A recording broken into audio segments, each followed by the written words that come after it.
dimension visuelle est extrêmement importante au niveau de l'anthropologie. On peut le dire à plusieurs niveaux. Il y a une expression bien connue, loin des yeux, loin du cœur. Les yeux jouent un rôle très important dans le rapport amoureux, avant l'acte d'amour, pendant l'acte d'amour, et d'abord avant, bien entendu. Ça commence comme ça. Il y a des regards, il y a des contacts visuels qui se font. Il y a une attirance visuelle, il y a un décodage des messages et des valeurs qu'incarne l'autre qui vont contribuer à la séduction d'un côté ou probablement de la séduction mutuelle.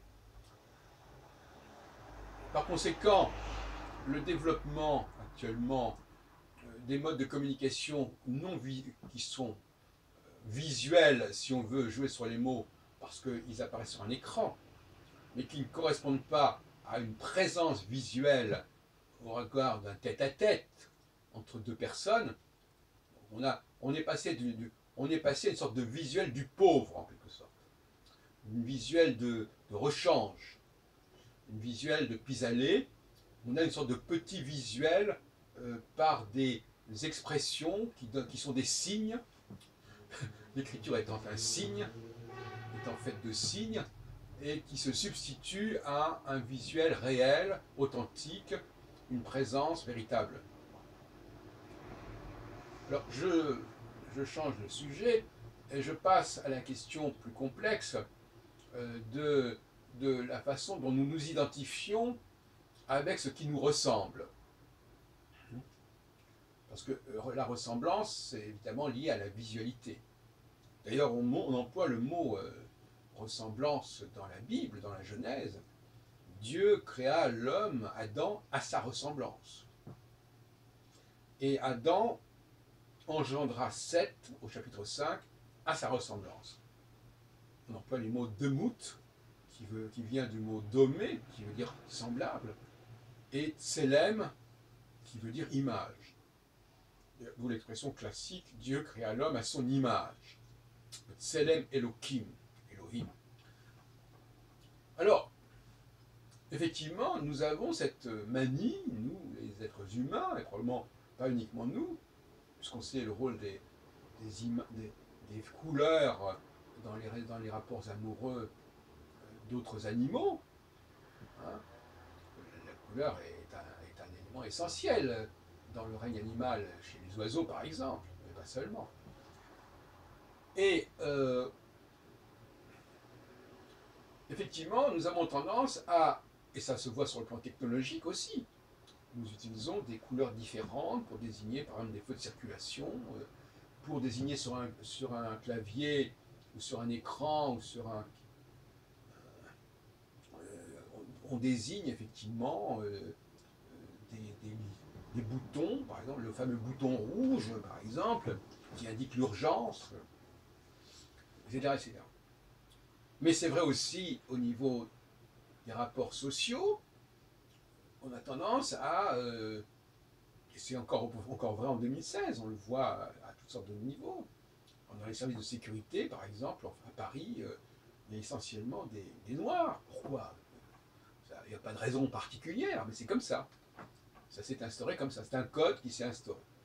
Et sur ce point, je crois que c'est important de comprendre que on peut changer les significations des codes, on peut changer les significations des couleurs, on ne peut pas changer le fait qu'on se sert des couleurs. Telle couleur peut avoir une signification différente d'un endroit à l'autre. Telle couleur de peau, telle couleur de signal, mais d'une façon comme une autre, d'une façon ou d'une autre, ça sera utilisé.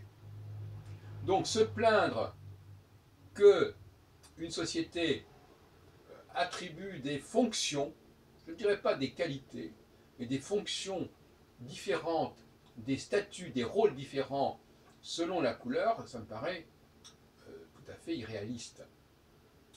À tel point d'ailleurs que même quand les couleurs n'existent pas, au niveau de la peau, on crée des uniformes, on crée des habillements, on crée des vêtements qui vont, eux, différencier.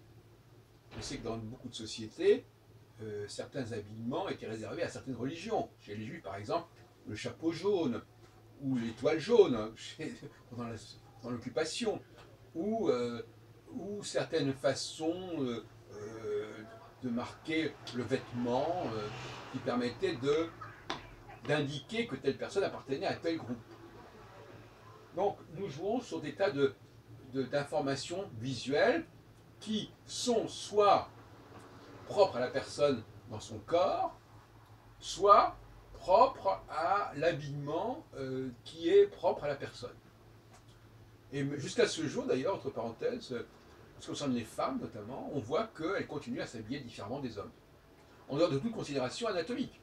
Elles ont une façon d'organiser leur propre garde-robe, elles se permettent des choses dans leur façon de s'habiller que les hommes ne se permettent pas, etc.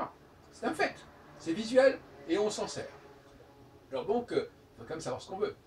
Cela dit, dans le débat, parce que finalement c'est à ça que je voulais en venir, donc quand on proteste contre le fait que telle population soit associée à telle catégorie d'activité, quand on dit que cette façon de classer une population dans une certaine catégorie va en limiter l'épanouissement, va en biaiser le fonctionnement, oui, probablement.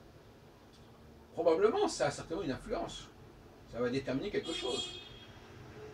Si ça se poursuit sur des siècles, des millénaires, on peut supposer que ça va jouer à un niveau profond que j'appellerais celui de la subconscience.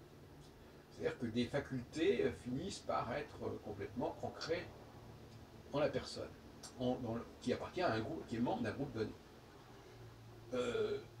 Il semble même que, par exemple, professionnellement, si on en croit les travaux de Michel Gauquelin au niveau des statistiques astrologiques, des catégories professionnelles bien précises seraient sensibles, capteraient des signaux cosmiques de façon différenciée. C'est-à-dire que... Maintenant, une autre question que j'aimerais poser, et je ne vais pas rester trop longtemps là-dessus, c'est le processus identitaire. Parce que c'est un peu ça, là, un des arguments des féministes, c'est de dire les femmes, on leur donne de mauvais exemples, des exemples peu excitants, peu stimulants, peu motivants, et ça va jouer sur la façon dont la femme se voit elle-même et se programme elle-même quant à sa carrière. Peut-être, effectivement, peut-être que le fait d'être juif, par exemple, est un incitateur intéressant parce que on se dit qu'il y a quand même c'est une minorité quand même assez puissante sur le plan de ses capacités, de son rôle dans la civilisation, au regard de sa population et de sa démographie.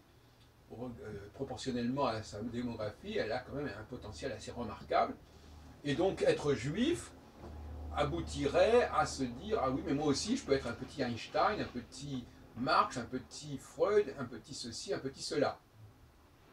Et inversement, quelqu'un qui appartiendrait à un groupe moins flatteur, si on peut dire, comme par exemple les femmes, quelque part, ça jouerait sur leur morale. Elles n'auraient pas les mêmes incitatifs, même s'il y a une Marie Curie, ou je ne sais qui, ou une George Sand, ou une Virginia Woolf, etc. Mais, quelque part, c'est pas aussi puissant et aussi constant, je dirais, et aussi marquant que chez les Juifs, par exemple, ou tout simplement dans tel et tel pays, la France, par exemple, être français, est-ce que ça peut aussi déterminer des vocations ou être allemand par rapport aux Allemands ou aux Français qui se sont distingués. On peut envisager ce cas de figure. Moi, je pense qu'il faut le relativiser. Je pense qu'il faudrait mieux plutôt parler de un révélateur, oui, effectivement. Un enfant, par exemple, qui voit son papa qui lui ressemble parler, va se dire qu'il peut parler, qu'il doit apprendre à parler, qu'il doit apprendre à marcher. Mais le chien, il va peut-être voir son maître parler, il ne va pas se mettre à parler. Donc il ne faut pas non plus se moquer du monde. ça n'est pas une condition suffisante. C'est une condition nécessaire qui est un exemple, mais ce n'est pas une condition suffisante. Il faut aussi avoir les potentialités qu'on peut supposer exister, puisque la personne ou l'être en question a les mêmes facultés, fondamentalement, que le groupe auquel il appartient, et qui se sont manifestées dans le passé de façon remarquable, et qui incarnent en quelque sorte l'avenir, le potentiel de développement de chaque individu membre de ce groupe en question. Voilà. Maintenant, qu'il y ait eu, comme je le répète, dans le passé, des instrumentalisations qu'on peut regretter, pourquoi pas? Malheureusement, ces instrumentations, de toute façon, elles vont exister d'une manière ou d'une autre. Elles vont continuer, elles vont perdurer. La chose qui ne va pas perdurer, c'est les attributions liées à ces différences. On sait très bien que, par exemple, les Noirs vivant aux États-Unis n'auront pas le même statut quand ils vont au Libéria. Ou par exemple que les Noirs en Afrique du Sud d'une certaine époque n'ont pas le même statut que les Noirs dans l'Afrique du Sud d'aujourd'hui, etc. En tout cas, qu'il y a des potentialités, des possibilités de promotion politique, promotion élitique qui n'existaient pas avant. Donc, de ce côté-là, il n'y a pas de problème. Il y a des choses qui peuvent être négociées au niveau de certaines activités, je dirais, qui sont arbitraires, si on peut dire. Je veux dire par là que dans le domaine politique, finalement, on peut nommer quelqu'un pour telle et telle raison, par son sexe, par sa race, etc. Ça n'a pas une énorme importance, parce que la vie politique, c'est quand même une vie de représentation, et que ça n'exige pas forcément un grand génie. On ne peut pas en dire autant dans le domaine scientifique, dans le domaine intellectuel. Donc là, il y a des garde-fous. Donc, il y a des domaines, on sait très bien, par exemple, que rien n'empêche un président public de nommer un Premier ministre femme. Ça s'est fait en France avec Mitterrand, qui a nommé Edith Cresson, à la suite de Rocard. Bon. Ça s'est fait à différents moments, dans différents pays. La dimension politique ne me paraît pas une dimension très concluante. Sauf, bien entendu, quand il s'agit de personnages qui vont jouer un rôle politique majeur, comme Hitler, ou comme Napoléon, etc. Là, on n'est plus dans la discrétion du prince qui s'amuse à nommer une danseuse. Mais dans bien des cas, en ce qui concerne l'idée de parité ministérielle, ça ne pose aucun problème. Hein. On nomme quelqu'un comme ceci ou comme cela, ça n'a pas beaucoup d'importance et c'est pas très concluant. Donc, je reviens à la Bible pour dire que, et je terminerai là-dessus, pour dire qu'une autre hypothèse, c'est que ces différentes populations humaines n'auraient pas forcément la même origine, ne seraient pas apparues au même moment, n'auraient pas le même statut au regard de la création. Création avec un grand C cette fois-ci. Création divine, ou universelle, peu importe. Et donc, est-ce que les femmes et les hommes appartiennent ont la même historicité? Est-ce qu'elles ont les mêmes origines? Et donc, d'une certaine manière, est-ce que certaines différences seraient beaucoup plus profondes que des simples différences sémiologiques? Toi, tu fais ceci, toi, tu fais cela, mais correspondraient à des humanités différentes, disposant de potentialités différentes, et par conséquent, n'ayant pas dès le départ dans leur ADN les mêmes potentialités. C'est une hypothèse que je pense qu'on ne peut pas exclure. L'idée qu'il y ait une humanité androgynale, pour reprendre le premier chapitre de la Bible et aussi le 5e chapitre, et qui aurait été remplacée à un moment donné, comme le dit le chapitre 2 de la Genèse, par une addition. C'est-à-dire c'est assez complexe ça, parce que de toute façon, entre le premier chapitre de la Genèse et le deuxième chapitre, il y a des choses qui ne marchent pas, qui ne fonctionnent pas. Visiblement, on est dans deux récits de l'histoire de l'humanité qui sont incompatibles jusqu'à un certain point. Et d'ailleurs, le chapitre 5 reprend le problématique du chapitre 1 d'un Adam androgyne, reprend l'idée que ce Adam androgyne fait un enfant qui s'appelle Seth et qui est à son image, alors que de l'autre côté, on a un chapitre 2 qui voit la femme arriver et Abel et Caïn naître de cette union. Donc c'est totalement... Ce sont deux histoires qui est difficile de relier, hein, de relier très franchement. Mais ça, la critique biblique l'a suffisamment signalé. Bon. Il semblerait que si on s'en tient au récit de la Genèse, il y a le chapitre 1, le chapitre 2, mais il y a le chapitre 5. Et dans le chapitre 5 vient entériner le chapitre 1 et pas le chapitre 2. Alors, je terminerai donc en disant que le visuel est extrêmement important dans les relations sexuelles, dans les relations de couple, et qu'il est également déterminant dans l'organisation sociale, tout comme il l'est dans le domaine des signaux liés à l'utilisation des machines, et que ce visuel peut, dans certains cas, je pense notamment à l'astrologie, peut déterminer des signaux cosmiques, pour parler un peu comme les stoïciens, auxquels l'humanité se conformerait, comme disent les stoïciens, il faut se conformer à la nature, mais la nature c'est une nature dont on détermine les éléments, et le cosmos, un certain nombre de cosmos, va incarner cette nature à laquelle l'humanité, la société doit se conformer. Donc, ce visuel, épistémologiquement, il faut bien le comprendre, ne correspond pas forcément à la réalité scientifique. Hein.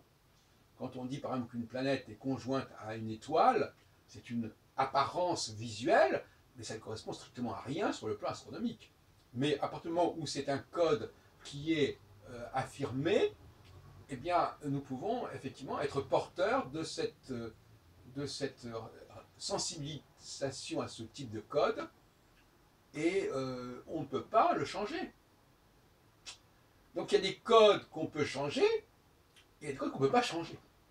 Des codes qui sont ancrés dans ce que j'appelle la subconscience, et d'autres codes qui sont plutôt ancrés dans la surconscience. Et ceux qui sont dans la surconscience, on peut les changer, on peut les permuter, et ceux qui sont dans la subconscience, on ne peut pas les changer. En tout cas, pas encore. Et de toute façon, en tout état de cause, la société a besoin d'une certaine forme de différenciation. Elle ne peut pas être uniforme, unidimensionnelle.